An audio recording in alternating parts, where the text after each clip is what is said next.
قبر کیا ہے؟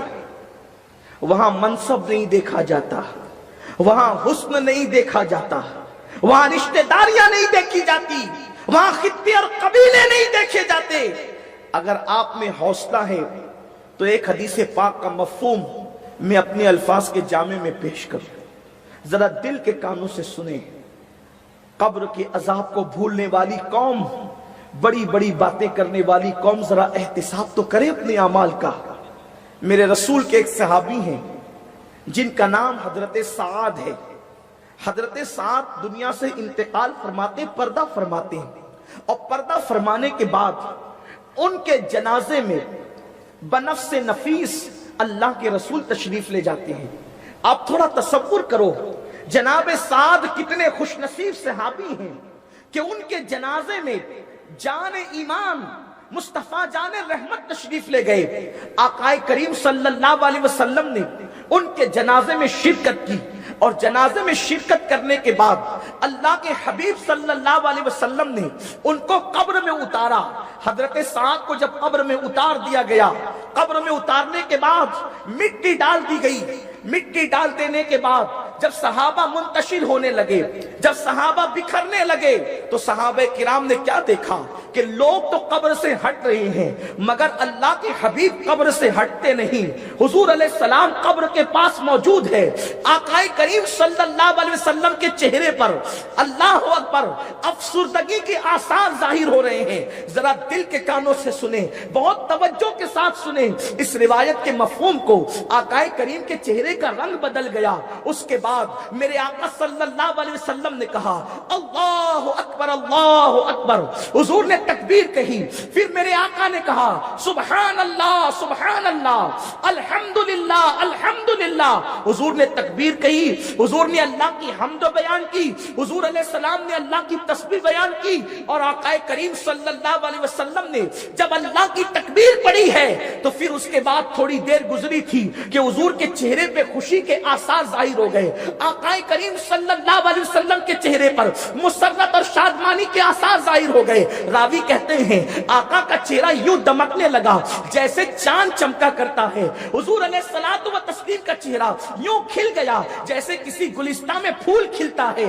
آقا کریم صلی اللہ علیہ وسلم جب ہٹے تو صحابہ کرام نے عرض کیا میرے ماں باپ آپ پر قربان یا رسول اللہ۔ آقا ہمارے ماں باپ آپ پر قربان۔ آپ جب سعد کی قبر پر مٹی ڈال دی گئی، مٹی جما دی گئی، تو میرے سرکار آپ کے چہرے کا رنگ بدل گیا، حضور کے چہرے پر افسردگی کے آثار ظاہر ہو گئے۔ پھر حضور نے تکبیر کہی، حضور نے تسبیح پڑھی، اللہ تبارک و تعالیٰ کی حمد کی، اور اس کے بعد آقا کریم کا چہرہ پھر کھل اٹھا۔ یا رسول اللہ وجہ کیا ہے؟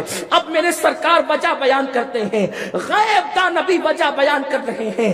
میری قوم کے جوانوں دل کے کانوں سے سنو، مصطفیٰ جان رحمت صلی اللہ علیہ وسلم نے جب وجہ بیان کی تو کیا وجہ بیان کی؟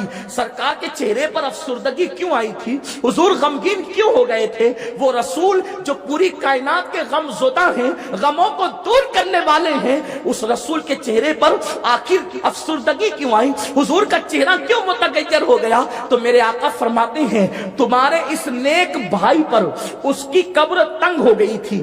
توجہ کریں، آقا فرماتے ہیں کس کی؟ اللہ اکبر، روئے زمین پر نبیوں کے بعد صحابہ سے افضل جماعت اللہ کی مخلوق میں نہ پیدا ہوئی ہے نہ قیامت تک پیدا ہو سکتی ہے۔ صحابہ کی شان یہ ہے، قرآن کہتا ہے رضی اللہ عنہم ورضوا عنہ، وہ ایسے خوش نصیب ہے جنہوں نے اپنی ماتھے کی آنکھوں سے آمنہ کے در یتیم کو دیکھا ہے، آمنہ کے لال کو دیکھا ہے۔ خدا کی عزت کی قسم، مصحف قرآن قیامت تک لوگ پڑھتے رہیں گے مگر صحابہ وہ ہے جنہوں نے چہرے مصطفیٰ کی تلاوت کی ہے، جنہوں نے آقا کے رخ مدحہ کی تلاوت کی ہے۔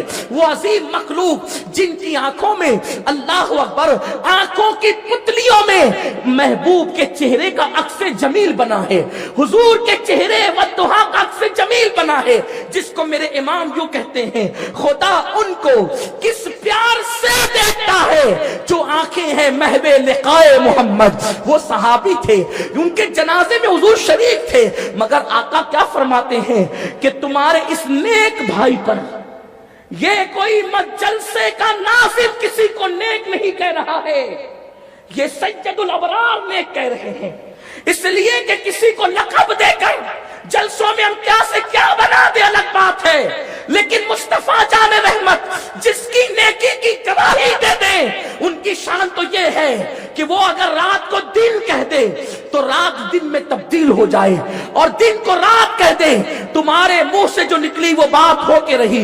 آقا فرماتے ہیں تمہارے اس نیک بھائی پر اس کی قبر تنگ ہو گئی تھی، اگر یہ بات حدیث میں نہیں آتی تو کسی مائی کے لال میں ہمت نہ تھی کہ وہ یہ جملہ کہہ سکتا تھا۔ آقا فرماتے تمہارے اس نیک بھائی پر اس کی قبر تنگ ہو گئی تھی تو میرے چہرے پر افسردگی کے آثار ظاہر ہوئے، اور میں پیچھے ہٹا اور میں نے اللہ کی تکبیر بیان کی، اللہ کی تسبیح بیان کی، اللہ کی حمد بیان کی، تو تکبیر بیان کرنے سے تسبیح پڑھنے سے پھر اس کی قبر کشادہ ہو گئی، پھر اس کی قبر کشادہ ہو گئی۔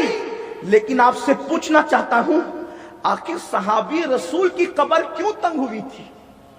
تنگ ہونے کی وجہ کیا تھی؟ تو محدثین اس کی شرح میں لکھتے ہیں، اس کی شرح میں لکھتے ہیں، ہم بہت پڑھتے ہیں قبر میں لہرائیں گے تا حشر چشمے نور کے جلوہ فرما ہوگی جب طلعت رسول اللہ کی، حق ہے اور بالکل حق ہے، لیکن وہاں تو قبر پر سید عالم خود بنفس نفیس موجود اور قبر تنگ ہو گئی ہے۔ شارحین کہتے ہیں قبر تنگ ہونے کی وجہ یہ تھی کہ حضرت سعد بکریاں چراتے تھے، بکریاں، اور بکریاں چرانے میں اتنے مصروف ہو جاتے تھے کہ بکریاں جب پیشاب کرتی تھی تو بکریوں کے پیشاب کے چھینٹے سے حضرت سعد اپنے آپ کو بچا نہیں پاتے تھے۔ بکریوں کے ریوڑ میں مصروفیت کی وجہ سے حضرت سعد رضی اللہ تعالیٰ عنہ اپنے آپ کو بکریوں کے پیشاب کے چھینٹے سے لاشعوری طور پہ بچا نہیں پاتے تھے، تو پیشاب کے چھینٹوں سے نہ بچنے کی وجہ سے حضرت سعد کی قبر تنگ ہو گئی۔ کب؟ مصطفیٰ جان رحمت قبر انور پر کھڑے ہوئے ہیں، حضور نے خود جنازے میں شرکت کی ہے۔ اب مجھے بتاؤ بڑی بڑی باتیں کرنے والے اور پوری پوری رات تک کے اپنی راتوں کو گناہوں کے اڈوں پہ گزارنے والے، ان کو ڈر نہیں لگتا اگر بکری کے پیشاب کے چھینٹوں سے ایک صحابی لاشعوری طور پر اپنے آپ کو نہ بچا سکے تو ان کی قبر تنگ ہوتی ہے؟ تعلیم امت کے لیے، تعلیم امت کے لیے ان کی قبر تنگ کی جاتی ہے۔ اللہ اکبر، ہم تو پیشاب کے چھینٹے نہیں، کہاں پیشاب کے چھینٹے اور کہاں گناہوں کے دھبے، پیشاب کے چھینٹوں سے پانی کے ذریعے سے پاک ہوا جا سکتا ہے۔ اگر پیشاب کے چھینٹے پڑ جائیں تو پانی دھل دے تو پیشاب کے چھینٹے کی گندگی ختم ہو سکتی ہے، لیکن دامن دل پر جو گناہ کے دھبے روزانہ لگ رہے ہیں، سوچو جب پیشاب کے چھینٹے سے نہ بچنے کی وجہ سے اتنے نیک شخص کی قبر تنگ ہو رہی ہے تو جو گناہوں سے نہیں بچتے، کبائر گناہ کرتے ہیں، سوچو تو صحیح ہاتھوں میں موبائل لے کر جو رات میں نرم نرم گدوں پر زنا کے مناظر دیکھتے ہوں، جو فجر کی نماز میں نرم نرم گدوں پہ سوتے پڑے رہتے ہوں، جو اپنے پیٹ میں حرام لقمے ڈالتے ہوں، جو غیبت کر کے چگلی کر کے کسی کی آبرو پر ہاتھ ڈالتے ہوں، جو کسی لڑکی پر بد نظری کرتے ہوں، اللہ اکبر، جو کسی کا دل دکھاتے ہوں، جو ماں باپ کو اذیت پہنچاتے ہوں، اللہ اکبر، جو کانوں میں ایئر فون لگا کر کے کمر مٹکاتے ہوئے گانے سنتے ہوں، جو میوزک کے اندر ڈوب چکے ہوں، جو 3 گھنٹے فلموں کے اندر لگاتار بیٹھ کر کے زنا کے مناظر دیکھتے ہیں، ان کی قبر کا حال کیا ہوگا؟ ان کی قبر کی کیفیت کیا ہوگی؟ میرے آقا صلی اللہ علیہ وسلم کے دیوانوں، کس قدر اللہ اللہ خدا اپنی غیرت کا اظہار کرتا ہے اور ہم ہیں کہ بڑی بڑی باتوں میں مصروف ہے۔ اللہ اکبر، قبر کو بھول گئے، قبر کو فراموش کر گئے۔ محمد رسول اللہ، لا الہ الا اللہ محمد رسول اللہ۔